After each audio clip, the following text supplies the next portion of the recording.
MST27 ท็อปณถนนนรธัญวิรุณทุกช่วงจังหวะในชีวิตหากเรามุ่งมั่นและตั้งใจความสำเร็จนั้นก็จะมาหาคุณ Panalong Mr. Supranational Thailand si Tups Nathanon Narathanjawirun sa finals na ginanap sa Ultra Arena Mall Show sa Bangkok noong April 4. Tinalo niya ang 14 pang mga kalahok sa contest na nagmula sa iba't ibang probinsya ng Thailand.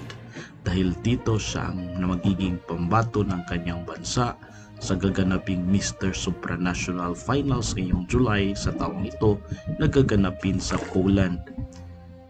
Si Tups ay 29 years old, may tangkad na 6 feet, isang online seller, professional model, entrepreneur at isang economics major na nagtapos sa Ramkhamhaeng University. 27 ครับท็อปณถนนนรธัญวิรุณ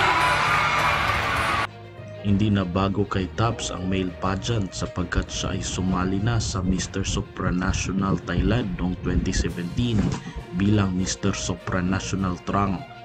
Ngunit sa taong iyon ay hindi siya pinalad.